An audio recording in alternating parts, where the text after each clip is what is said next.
and welcome to Clam's Kino, a show where we're going to talk about the films of Sidney Lumet, and we're deciding if Night Falls on Manhattan is a clam or a rock.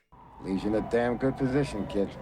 When they grab for you, when they go for that piece of you, you get something back. But you always get back more than you gave. What are you saying to me? It's going to be one big deal I'm making? 100 little ones. My name's Chris. My name's Jacob. Ain't nothing to it but to do it. Jacob, what's Night Falls on Manhattan about? I think Night Falls on Manhattan is about the liberal investment in corruption as an aesthetic phenomenon and about how their inability to analyze political structure makes it shift towards a structural critique of political institutions and towards an aesthetic or prescriptive one that says that anybody who's doing their job is necessarily corrupt. And that might be true, but here in this show, we have a expression, which is that podcasts are a medium bound in time. So that's a bit of a spoiler.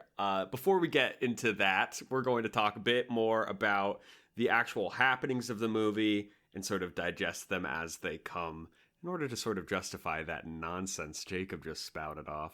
Well, you got to start someplace. Do you think our darling audience has done the homework and actually watched the movie?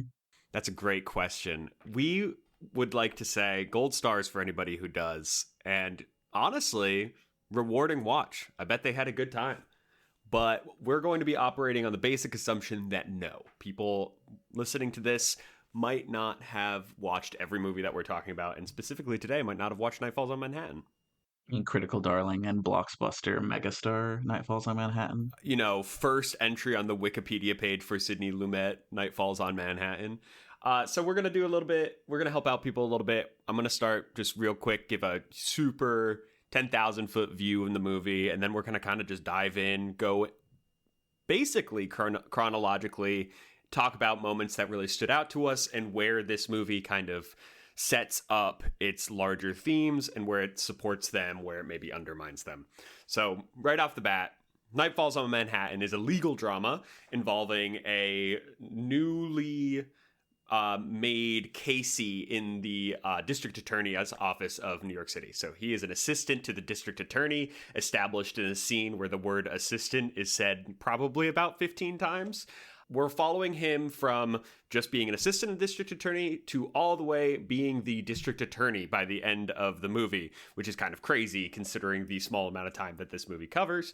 But this is a rise that's enabled by him handling a very high profile case very early into his career involving a big time drug dealer named Washington. Following accusations of corruption that come out of the ongoing trial and the high-mindedness of a very epic lib, Casey then struggles with confronting realizations that his close friends and even his father are involved in said corruption. And even though this is a legal thriller, this film's narrative is much less invested with the outcome of any case, and specifically definitely not with the outcome of the Washington case, as we'll talk about, but rather with how Casey is morally and ethically dealing with the implications that his newfound authority as the district attorney is testing his ideals. As we get into the plot in more detail and as we kind of comb through this, just keep in mind that this is kind of at its core a cops and robbers story, but the problem is not how the cops need to catch any sort of robbers, but it's really about how the cops feel doing it. Wah. Yeah, exactly. So, Jacob, where should we start? Do you want to start at the beginning of the movie? Yeah, I think that's probably, yeah. I mean, as you mentioned, the film, I think, spends a lot of effort in the beginning to show how Casey is a serious and not, he's both idealistic and realistic and also not corrupt. That's what we'd say is corrupt, with what we would say is corruption, because he's not duped by appearance, because he sees that just because something is not good for him or something is not good for like his side necessarily means it's corrupt. Okay, let's think of some examples. Yeah, so at the beginning of the movie, we're given a montage of him, right, dealing with various different clients that he's going to be coming into contact with as an assistant to the district attorney. Exactly. Like he deals with people who are under the influence of drugs. Deals with judges who are literally asleep at the not literal wheel.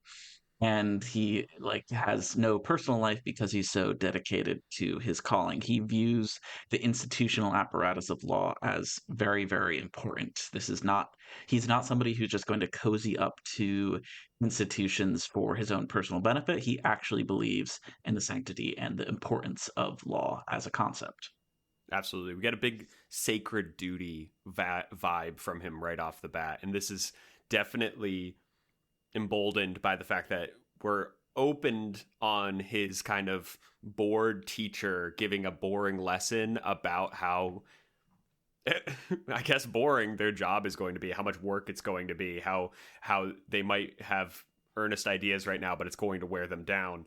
And immediately following that, we see him being slightly dismayed, sure, at these various situations. It is upsetting when he sees the judge asleep at the non-literal wheel, but he definitely has a drive to him, and the movie really wants us to know that about him.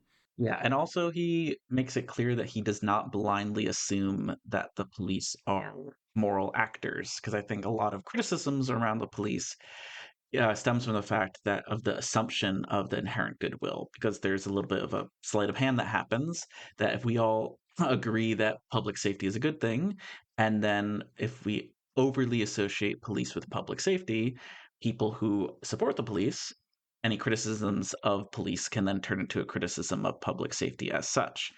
And of course, you could say those two concepts are related, but they're not identical. And Casey is able to disentangle that. Like, he is able to see that just because somebody's a police officer does not make them above the law. Everybody is equal before him. And I think the film spends a lot of time doing the character work to say that this is somebody who believes in the sanctity of law, not just a cop bootlegger, because I think that's a very important distinction. Absolutely. So the next journey that the movie takes us on is essentially a botched police raid on a big time drug dealer by the name of Washington.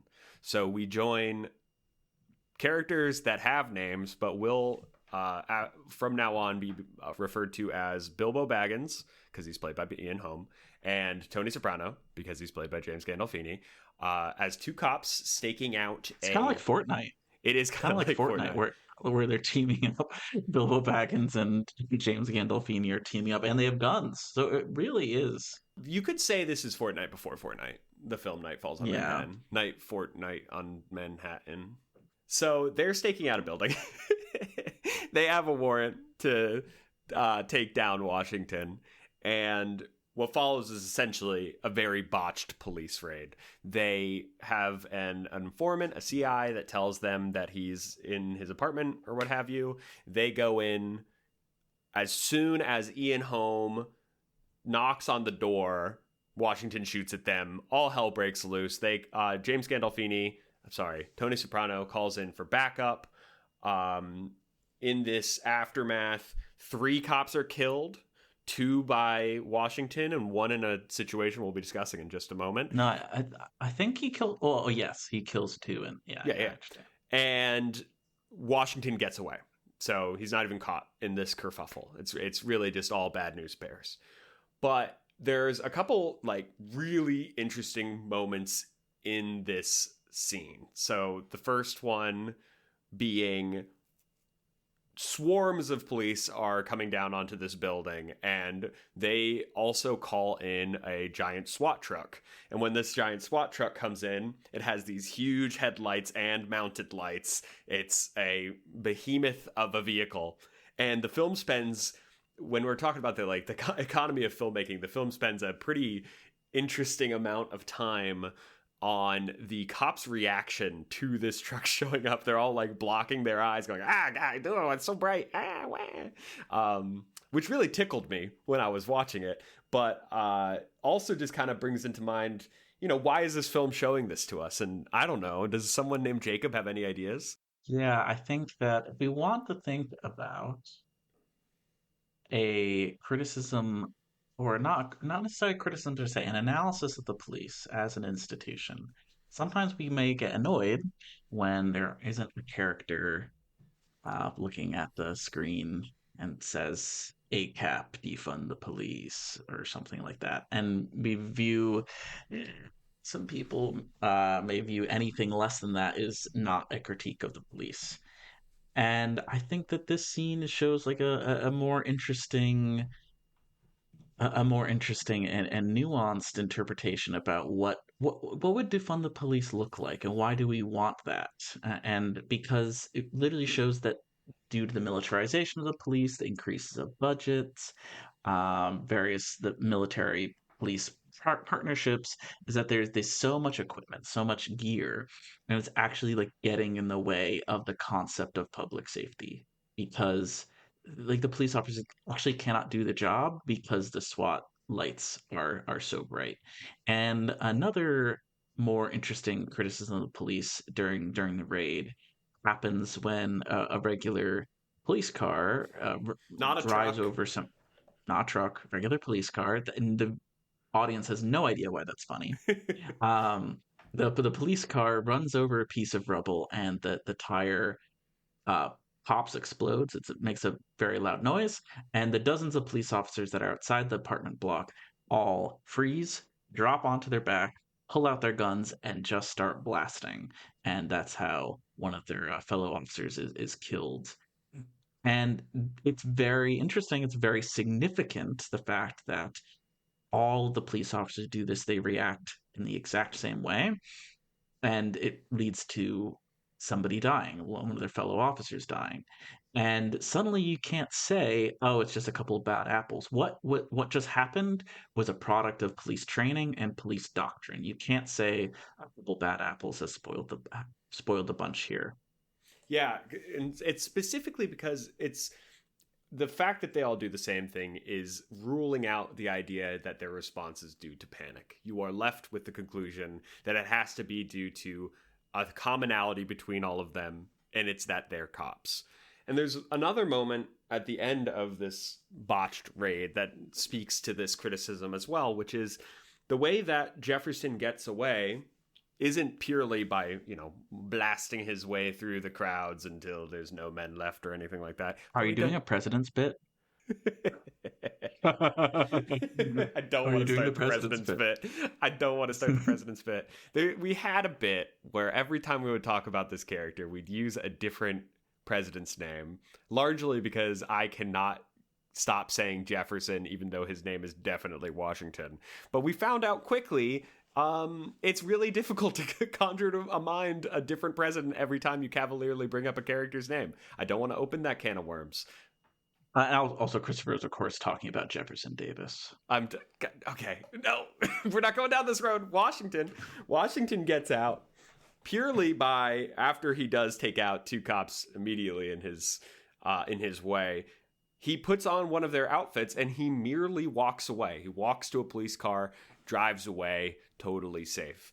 And it's fascinating because he walks directly by police in this high alert environment. They're all looking for a cop killer right then, and just the thinnest veneer of putting on a police officer's outfit absolves him of all. They can't imagine him being guilty if he's wearing a police officer's uniform. They don't even think to look twice at him, even though we know none of them know him. He walks and gets away immediately. And it just speaks to the idea that police are totally absolved of guilt in our minds when we see them, that can't be a bad guy. It's a police. And then they get in the car, and he gets in the car and he drives away. And it shows the inability of the police as a self-serving institution, about how the sleight of hand that happens, where if their charge is public safety, and then if they get associated with public safety, then therefore it's easy to think things that are good for the police is good for the public, when that is not necessarily the case. That is a little bit of an ideological sleight of hand that is happening. And the inability of police officers to recognize that in the film, it's just an indictment. It's a criticism of that. Like, just because somebody's wearing the uniform does not make them a good guy. And I'd like to, as we leave this scene, I do think it's worth pointing out, and something that I'd like to look for more in Sidney Lumet's movies as we move on. Let's not forget, this podcast is to talk about all of them. But there's so much as Jacob's been talking about, as we've been exploring, there's so much subtle criticisms of the public system that we're seeing on display here that's done quite deftly as far as the movie goes. I feel like there is a world in which a scene such as the botched police raid that kicks off the legal drama, I feel like there's such a way to make all of the interesting parts of this scene specifically plot oriented, about the characters being in danger, things like that. But instead, there is quite a bit to chew on here, done just by how certain sort of nondescript events take place and what we're paying attention to in the film as we see them. We're watching the lights on the SWAT truck and how it affects the police officers. We're watching the police officers' reaction to stimuli in this environment. And I think that's good filmmaking. I don't know how else to say it. There's interesting things happening here. Yeah, it's not like you're like Bilbo Baggins is bleeding and Tony Soprano's going, "No, my boy, my partner," and it's the film. The film does not stick with them and then just say like, "Oh, is Bilbo going to survive or not?" Like instead, we're seeing the mechanism of the police like unwind and seeing how they're dealing with the crisis, as opposed to just with the narrative question of will Bilbo survive and will Washington escape? It goes a little bit beyond that. It looks at that simple narrative question from a diagonal angle.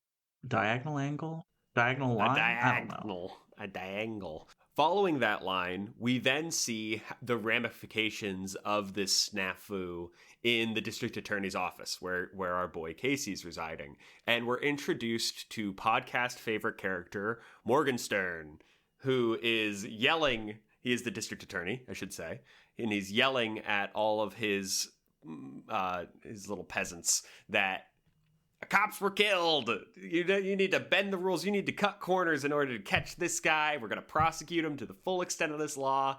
All right, listen up. I just come from a meeting with the mayor and the police commissioner. We're going to get this son of a bitch in 72 hours, or a lot of you are going to be looking for jobs. We're going to be talking a lot about Morgie on this podcast, but just as an introduction, Jacob, would you like to talk about how much we love Morgie? Yeah, Morgie, he's just an angry New York City beast. Jew, like maybe gave me flashbacks of Thanksgiving dinners or something like that. It's lots of talk about the state of exception and about him creating a state of exception due to the exceptional circumstances, where this happens all the time in politics, where there is a written law about how one ought to act. Like, oh, there's this thing called due process. Oh, there's this thing, like we need to get warrants. We need to do all these things in order to make sure that the law is not being abused. And then Morgie can say, well, this exceptional thing happened. Three police officers have gotten shot, and one of them is in the ICU. Suddenly, because things are so intense, you can say that we need to waive these rules of oversight and just focus on results and not worry about how things are done. Instead, just focus on results. I mean, basically, the classic example of a state of exception is Hitler burning the Reichstag and then declaring a state of emergency in Germany, which allowed him to crack down on the Democratic Society of Weimar Germany. Well, not to say that Morgenstern's Hitler or anything like that, but we're not saying that, but rather that the state of exception is being mobilized. And I think maybe thinking about that and how it relates to corruption would be an interesting line of thought to pursue going forward. But Morgie's anger pivots when he sees the protagonist Casey walk in, and that is when we learn, along with Morgie, that Casey is Bilbo Baggins' son. Oh no. And you're right. This dovetails. For the record, I pitched to you, why do we like this character? And you ended with, I'm not calling him Hitler. But we dovetail nicely from that introduction to Morgie, where he is sort of introducing this state of exception about bending the rules to get Washington, something that generally as an audience, both outside of the movie and within the movie, everybody's kind of down for. This violent act happened, we have to catch the guy, whatever. He then puts his arm around Casey, leads him to the back office in order to bend a couple more rules, you could say. He tells Casey, we're all with you. Your father as a police officer, we're gonna do everything we can to catch the guy that hurt him. And also, you're a lawyer. How about, because you're so close to this case, you become the lead prosecutor at Washington's trial when he's caught? And this is, on the face of things, quite a crazy thing to do. Casey, we've been following him since he got to the district attorney's office. He is a newbie. He is not seasoned. And there's someone in the office all too willing to point that sort of ridiculousness out to us, senior trial counsel of the district attorney's office, Elihu Harrison, who is a character, maybe the character most unique to this movie in the role that he fills. Jacob, would you like to explain? Well, I hate to burst the audience's bubble, but Christopher and I unfortunately do not watch the films cuddling up together on the bed. Unfortunately, there is an We all ocean love that. betwixt us.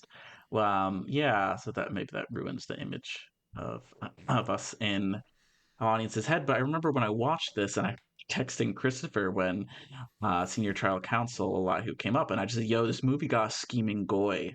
Like they're literally like the back rooms like rubbing hands together character is this extremely wasp coated goy with the most Jewish sounding name ever, Elihu. Um, yeah, and it's called out explicitly by Morgie, who's like contrasts Morgie and Casey's like work ethic and hard work as opposed to the scheming goy's waspish usage of connections.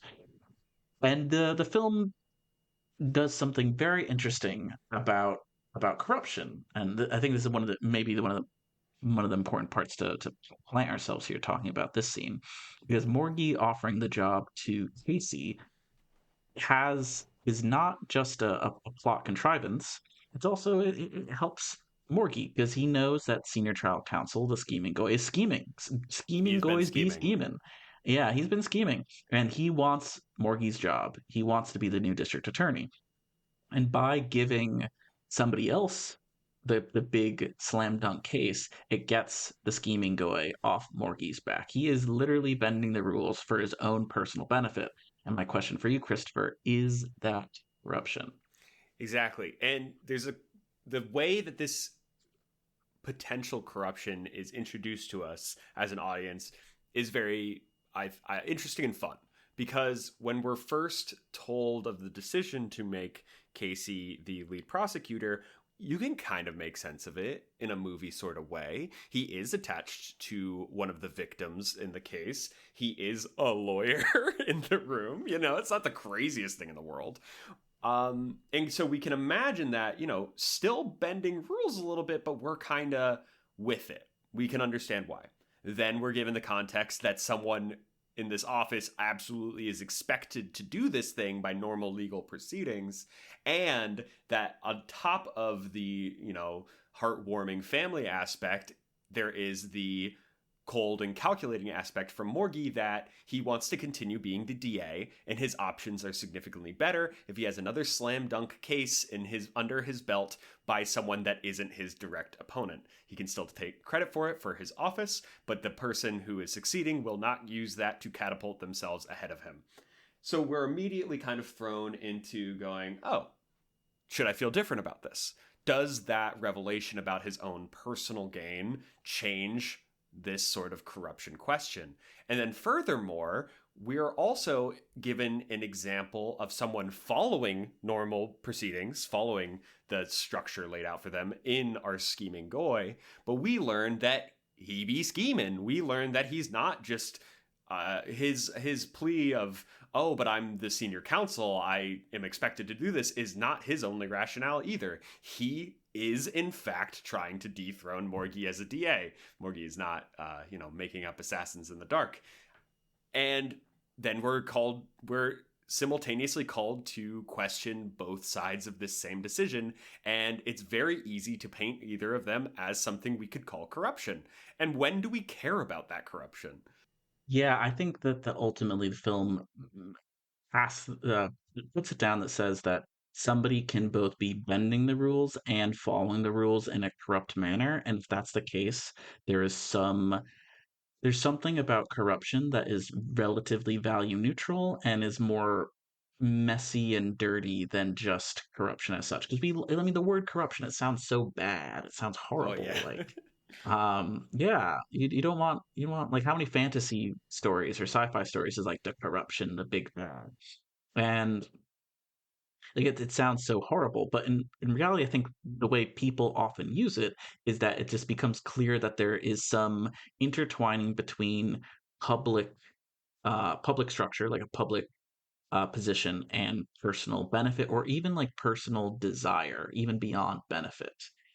And I think the movie is starting to establish that that's inevitable. Like there's always going to be a relationship between the people who have positions, the law, and the people who are enacting that law. There's going a relationship between those two things is inevitable, and then the question becomes when is it forgivable and understandable, and when is it unacceptable?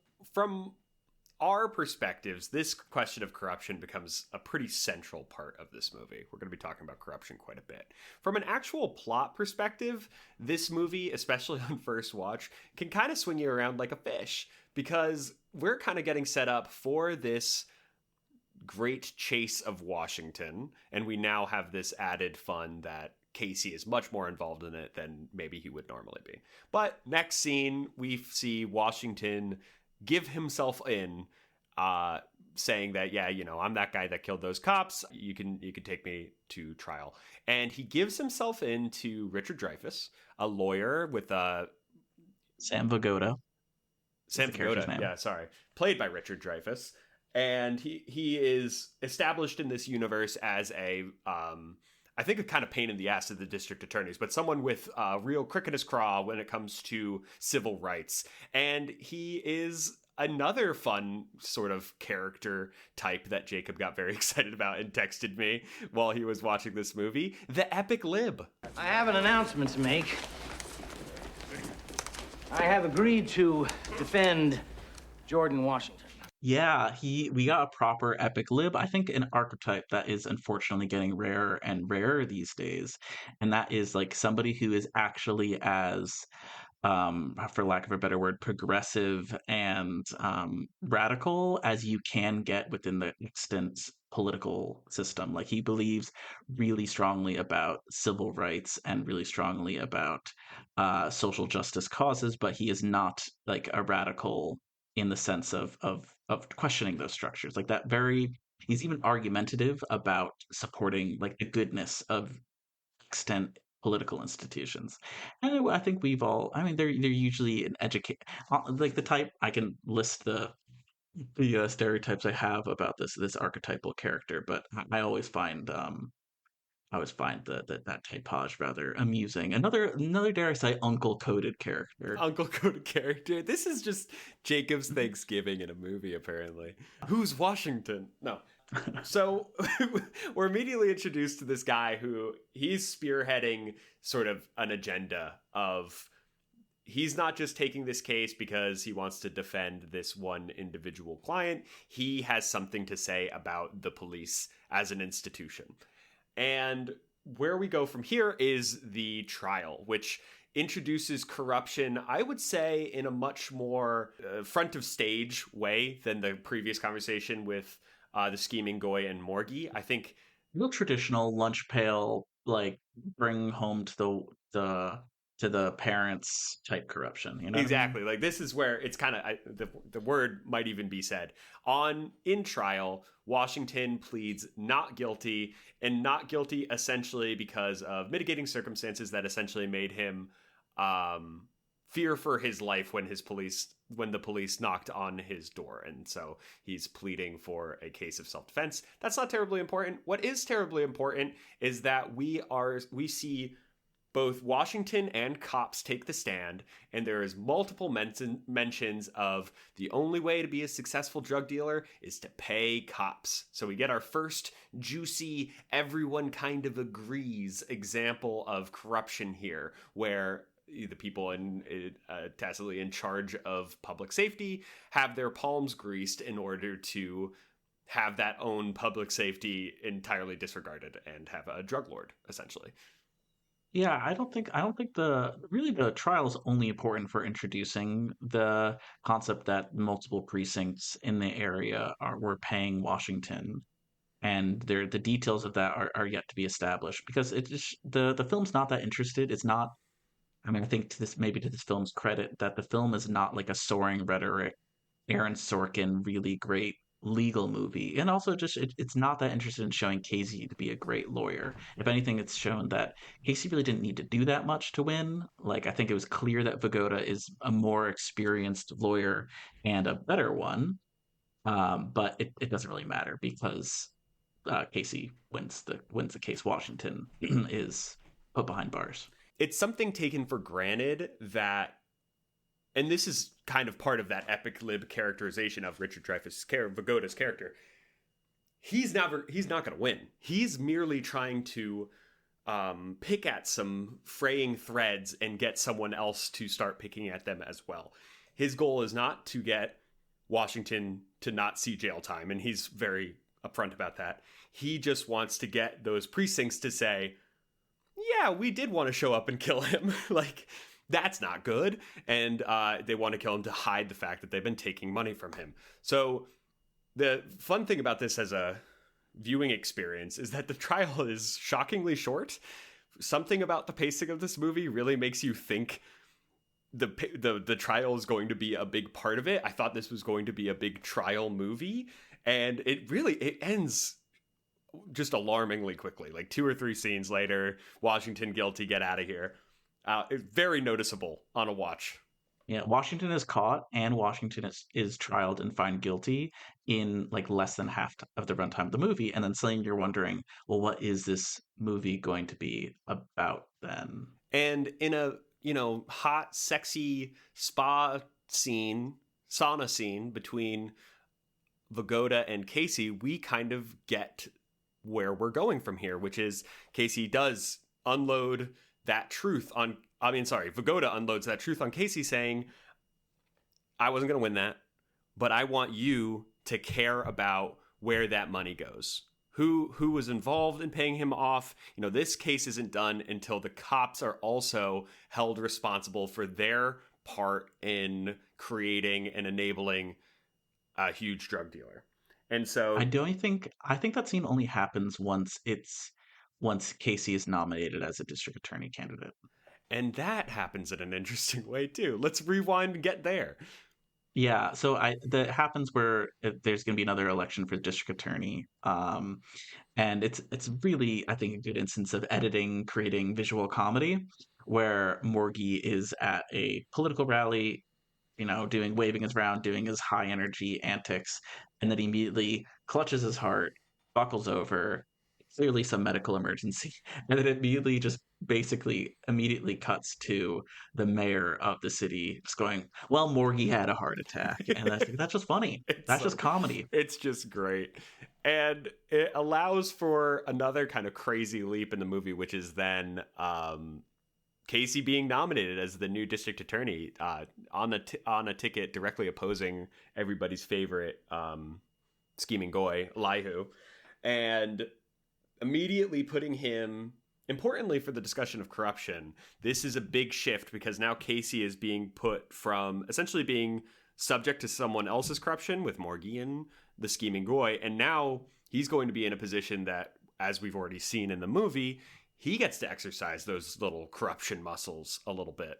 So, real quick, do you think that are we supposed to interpret like the backfilled room of him being nominated as the district attorney as another instance of corruption of this political structures that we've created? They're supposed to be not subjective. The fact that he got nominated so quickly and rose to the ranks so quickly, are we supposed to interpret that as another index of corruption? I take it as the result of that decision to have him head that trial, because there's no way it doesn't happen without that notoriety. And it seems like the sort of absurdity of it, that he is so quickly chosen, is telling us, to me, it tells me the effects of corruption. Like something strange is happening here, and it's directly the result of one's personal move.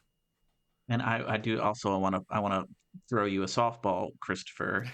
Maybe it's a meatball. I don't know. Where at the party celebrating the trial victory Oh yeah. and Casey's moment in the limelight, is there a certain scene with your canonically favorite condiment that you would like to talk about? So best scene in the movie. They're at the party. Everybody's celebrating. Casey is eating what can only be described as some sort of eldritch horror of a sandwich. There A are horrible sandwich. Yeah, it looks kind of your brain goes, is that a caprese sandwich? I understand what that is. It's actually even tasty. But then there's an alarming amount of mayonnaise involved, which as a mayonnaise fan, there are still places it shouldn't be. But so he takes a big old bite, and glorp, big old dollop of mayonnaise lands on his tie, and we get this beautiful, absolutely stunning shot of no heads in frame, just Casey's tie with a alarming amount of mayonnaise on it. And then we see a little disembodied hand and a knife come up and very neatly pick up all of the mayonnaise with the knife and take it away. And we zoom out. Well, we get a shot that's zoomed out, and we see that this is a very hot lady come to kind of put the moves on Casey. An aspect of this movie, honestly, we probably won't spend that much time talking about his relationship, but it is such an eerie, beautiful shot. This little silver knife picking up the mayonnaise in the middle of a very grounded movie. Most shots are very easily parsed, and you see the characters, the key characters and what they're doing in the scene, and it's just such an ethereal, beautiful little moment. Thank you, Jacob, for letting me talk about it. I am a vegetarian, so this was a softball.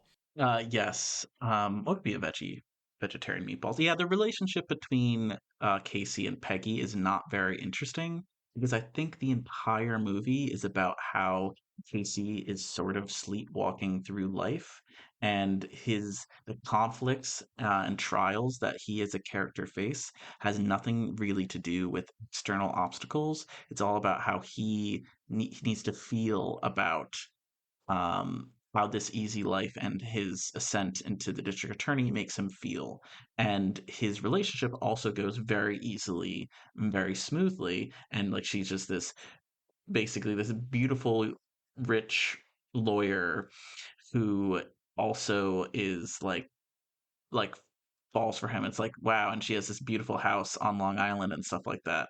And it's almost like if you're a movie, like it's an interesting question for the movie about corruption, about like if you are unfettered, how do you deal with corruption? Because you're the one who has to make that decision. That's an interesting question to ask. But when it comes to romance, not having conflict is often not doth an interesting romance make. And you've got the nice house, you've got the smart, clever, beautiful woman, you've got the ability to pick up mayonnaise. Truly no conflict.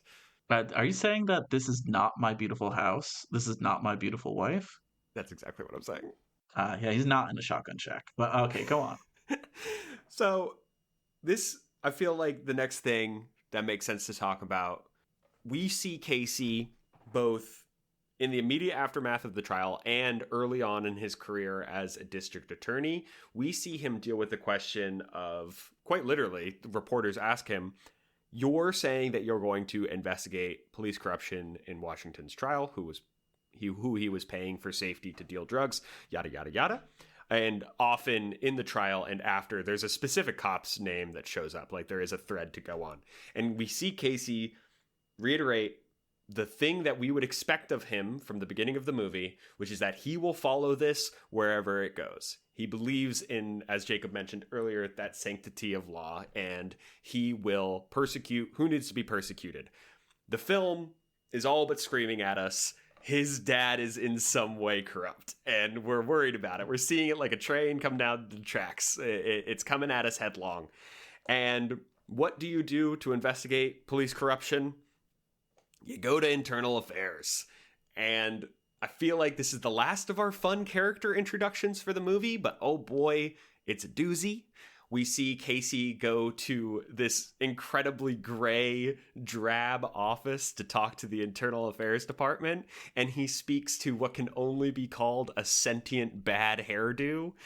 Yeah, Lieutenant Wilson, head of internal affairs, very delightful character because a great way, I mean, if anybody listening to this is a filmmaker, a great way to show that a character is a little bit psychotic is to make them dress well but give them a horrible haircut. Because if you just give them a horrible haircut and they're dressed like a slob, you're like, okay, that character is a slob.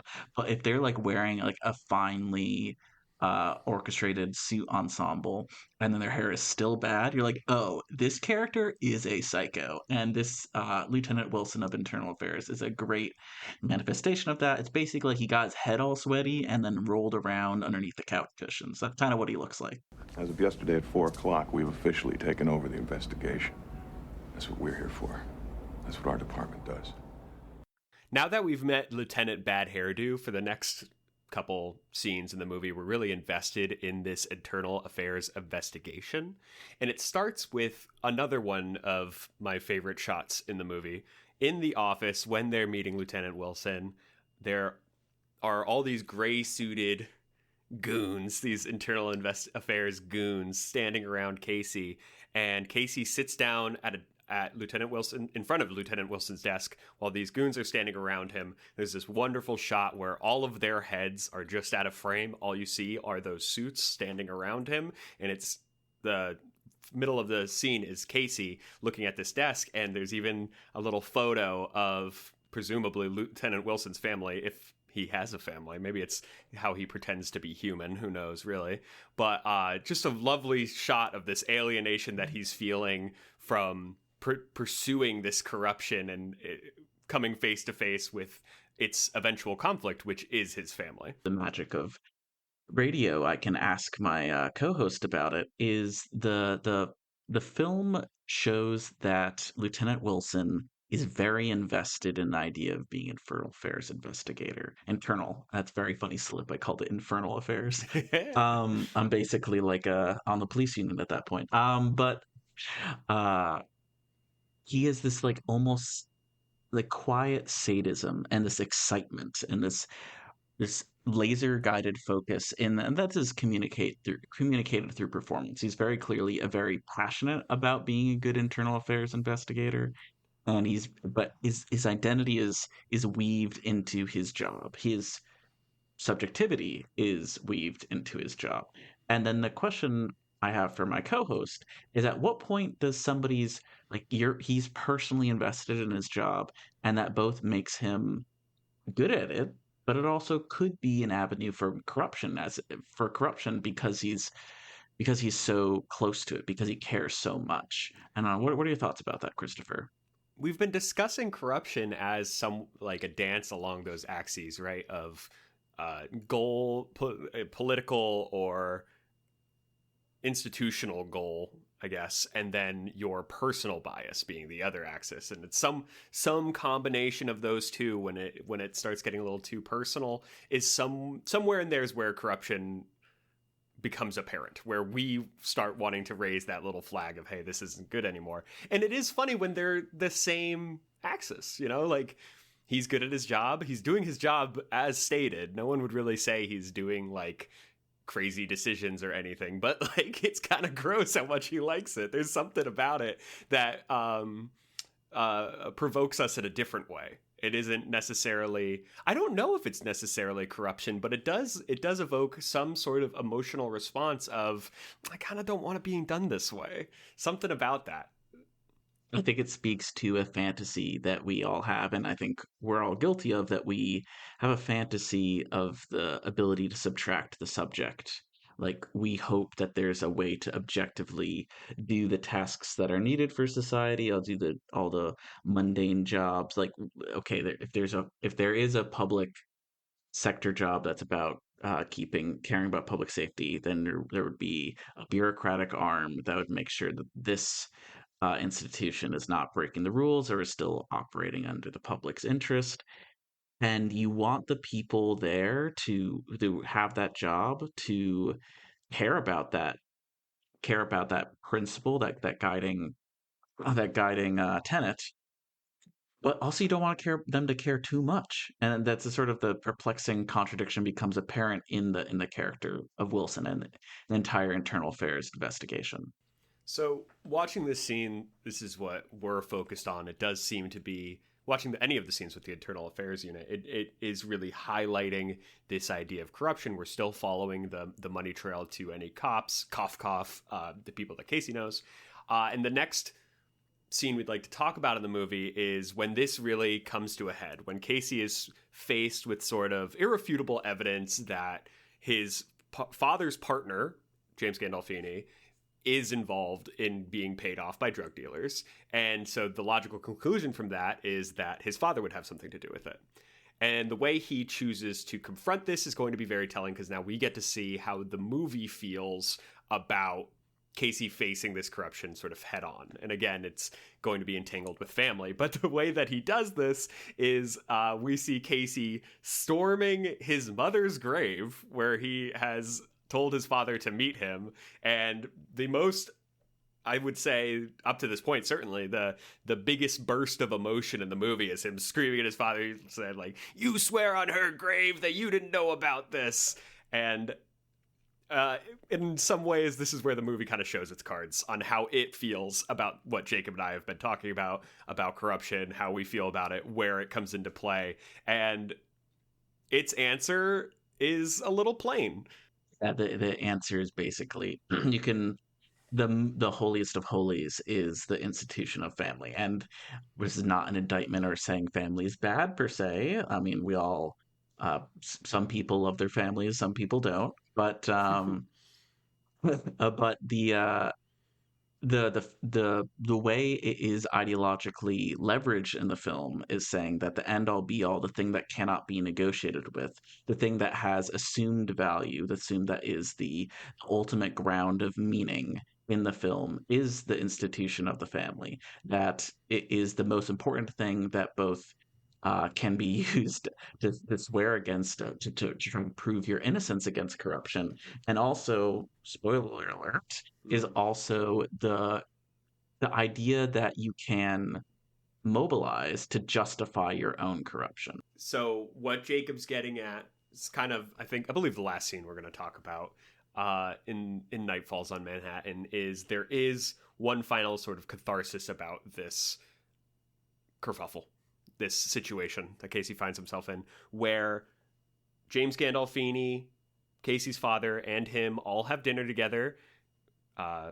Required for me to mention, this is another really well set up scene. There's a intimate sort of moment where Bilbo is almost performatively cheery, getting tea ready for the other two after dinner. They had a nice little supper together, and he's in the back of the scene making this tea, and in the front of the scene at a table, at either end of a table, are James Gandolfini and Casey, kind of just awkwardly. They're not really looking at each other. There's not a lot of tension, but there isn't the sort of comfort you'd expect to see in such a scene either. It's a lot colder than what Bilbo Baggins is up to in the back, and it's very fun. If I can cut in here, I think when Chris and I are watching a movie and we can see that there's a certain theatrical influence in the film, it's usually a bad thing. But I think that shot is an example of Sidney Lumet's theater chops and theater blocking and theatrical eye actually creating, I think, a rather dynamic film image, because it is rather theatrical in its look, but I was supposed to be theatrical, parenthetical, respectful. Yeah, right. Yeah, there's an interesting split to the depth, right? Because it isn't just that the frame has a lot of depth in it. It's only the left side where the kitchen goes past the sort of first front pane that James Gandolfini and Casey on. I really like it. I just want to mention also, when we were researching about Sidney Lumet, it's very interesting. He really hit the ground running with movies, right? Like his first movie, 12 Angry Men, it's obviously a very capable movie, right? Like it feels like there's a lot of chops there. And when I was reading about him, it's like, oh, because he had directed like 100 plays before this. I guess that really does give you something. There are some transferable skills, perhaps. But we digress. After the dinner scene, everything comes to a head. Joe all but asks Casey to use his power as the district attorney to get him out of hot water because what's the line, Jacob? I guess the only thing to do is just say it, right? Wait. Got caught in my hand in the cookie jar. I think James Gandolfini or Joe asks Casey basically to accept Joe to be another witness. So basically, like, oh, they always can use another witness. They could always use another. Basically, get immunity by becoming a witness as opposed to being charged for the corruption itself. And this is beyond the pale for Casey. He blows up. He says, you know, I'm not gonna okay this. This isn't the right way to be police, and clearly puts his foot down on this is a line he will not cross. And then immediately after that, we're given a sort of dual perspective with Casey's father. So Casey's father, after Joe leaves, in a very non-Tony Soprano way, Joe leaves just going like, yeah, you're right, whatever, and goes. Joe leaves saying he doesn't want to get between Casey and his father. Oh, that's right. Family's the most important thing. Yeah. Because what's the most important thing? Yeah, so then we get the big reveal that Casey's father fudged the warrant that we saw at the beginning of the movie. It had fallen out of validity, I believe, the day before, but they knew where Washington was going to be. They're not going to let him get away. He specifically isn't going to let Washington get away. And so he fudges the warrant. And Casey is now face to face with someone he loves in his family, committing what is pretty unambiguously corruption, but there's some details around it that make us feel a little different about it. Yeah, definitely the movie puts its thumb on a scale, like comparing Joey stealing five figures worth of drug money in order to not pursue a drug kingpin, as opposed to Casey's father going on a police raid with a warrant that expired the day before. Those are very clearly different things. And instead of the movie asking Casey or asking the audience, are you willing to forgive heinous corruption if the people accused are your family members? The film says, yeah, how do you feel about your family member doing some very technical legalistic corruption and not something very criminal and heinous? Which I think ultimately it sort of defeats itself. It prevents, the movie does not ask the question that it was building up towards in its most complete way, which is why I'm a bit disappointed by that. Yeah, there is such an emotional difference in how we feel with fudging a warrant that, you know, like it would have been legitimate yesterday. And there's the practical realities of his CI only informed him where Washington is today versus something like forgiving Joey, which is just like a blatantly criminal act in order to help someone that you know. So instead of having Casey sort of reckon with something that we as an audience also need to reckon with, instead it's kind of a softball. And what happens is that Casey does decide to shred the original warrant. So he does do this act of corruption. He compromises in some way that might be meaningful to him. It falls a little flat as far as the movie has been going, but there's another twist to that that's either more deflating or a little interesting, depending on how positive you were feeling in that moment, where this act of sort of pushing this under the rug for Bilbo Baggins isn't merely done by Casey. It's also done when Casey's father decides to give himself in. He makes that decision without letting Casey know.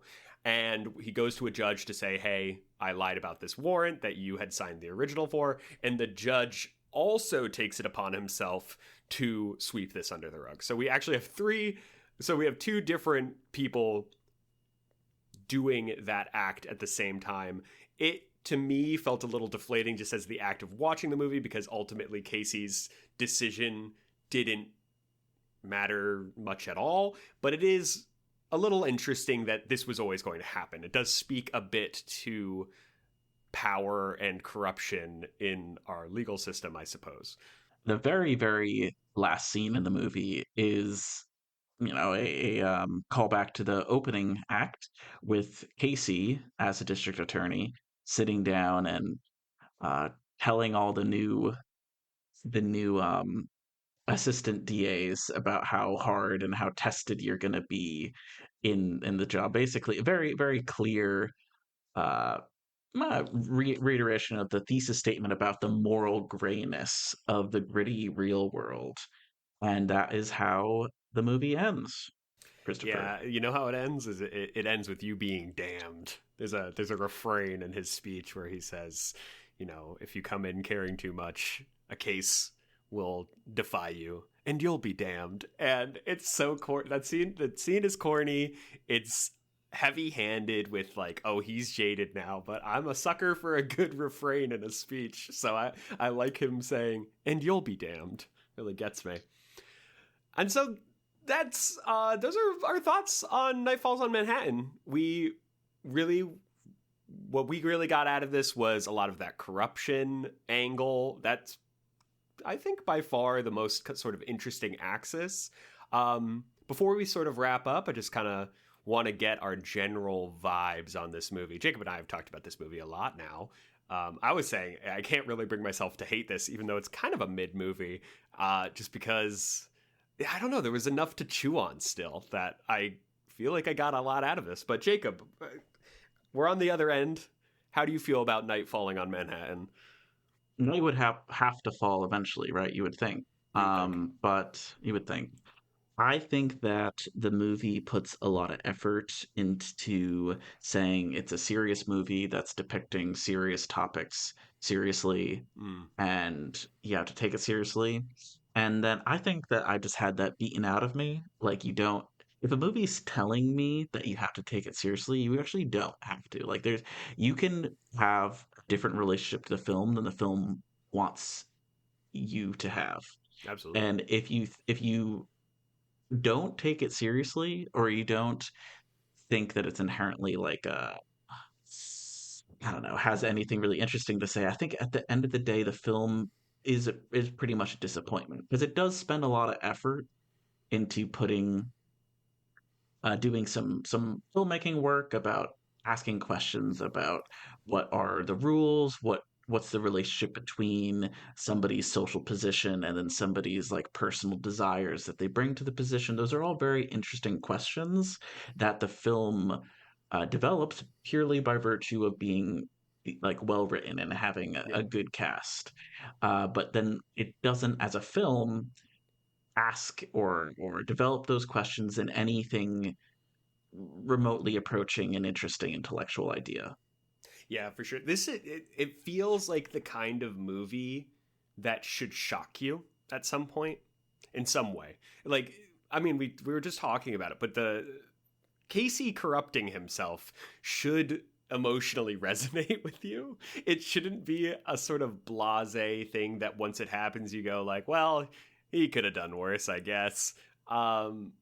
There's something about this movie that feels very, I think it is what you're talking about. It's when someone tells you to take something serious, the gut reaction is, I wish I just like had thought this was serious. I don't want to be told that. I want to actually care and come to that conclusion because it is serious to me. The things I definitely like about this movie are all quite ethereal. They're the performances in the middle. I love that mayonnaise shot, and I will always love that mayonnaise shot. Morgie, great character actors. It's a great character actor movie. It really is. It has a vibe to it, but yeah, definitely. Okay. Wait, can we make a rule? Can we make a rule? Give me a rule. We're developing a rule right now. So, darling audience, oh my God, Christopher, I'm about to sideline. I'm just going to blindside Christopher with this third rule. Could it be verboten to just refer to a movie as a vibe, as an instance of we need more intellectual rigor than that? Can I say that? I've been put on the spot. Sure. I said it has a vibe to it for the record, but I could be down with that. That's the same thing. And you know that it's the same thing. Yeah, I'm fine with that rule. Strike it from the record, please, stenographer. Stricken from the record. Editor, cut that out. Editor, cut that out. Yes, I would say that this movie is ultimately, I'll just say, unsatisfying. I think there are some nuggets in the middle that are interesting. I genuinely enjoy the conversation between Casey and Morgie when Morgie is retired, and it's all the setup, right? Because he's saying, you know, what's his line? He says, "You can't be perfect, but you'll try," which is more than most, something like that. It sets up a conclusion or a statement about corruption and what you can do in a position of power that is ultimately not delivered on at all, but the setup is done well. Moving forward, I want to take the question of corruption and how that relates to Lumet's politics and Lumet's liberalism, and seeing how these things relate, because the relationship between the individual and like social structure is like a really big question, and a filmmaker can I mean, some would say that like that's a question of all political philosophy, and how Lumet as a filmmaker addresses this or represents addresses this question. I'm looking forward to seeing what threads are developed. Sure. You know what specific thing I'm going to look for on the off chance that it will continue being relevant? Condiments. Every time there was a shot in this movie where heads were out of frame, it was very interesting. They were always, to me, they felt pivotal and emotional, and it was almost 100%. As in, when someone's head was out of frame, there was something kind of interesting happening emotionally for me. And I wonder if that's going to be a trend, because it didn't feel like terribly tied to this movie's identity. Felt more like a style decision that the movie was being made with. So I'm just going to keep my eyes out just in case. I thought you were going to talk about mayonnaise, but that's okay. Oh my! Well, if it's mayonnaise, I'll be hopping off my seat. If the next time we see a mayonnaise, if there's mayonnaise or a shark as a villain in one of these movies, we're going to go crazy. How exciting would it be if mayonnaise is the hidden theme within the filmography? If that's the conclusion we get to come to. Sidney Lumet, Artur, I don't know, but the guy loves mayonnaise. And I don't even tempt me with a good time with a shark film. But I feel like we're meandering. We're meandering. Let's cut this off. Okay, Jacob, what's the next movie that we're going to be talking about? I think we're going to do a hard pivot to a film that is not even American, to a British spy film called The Deadly Affair, 1967. What made you want to choose that? Well, I wanted something that was significantly different from Night Falls on Manhattan, not another socialist realist drama set in New York, and this is not that. Yeah. And I also didn't want to pick something too different. We can take a few steps out from his usual world without going to Mars. I don't know. Okay.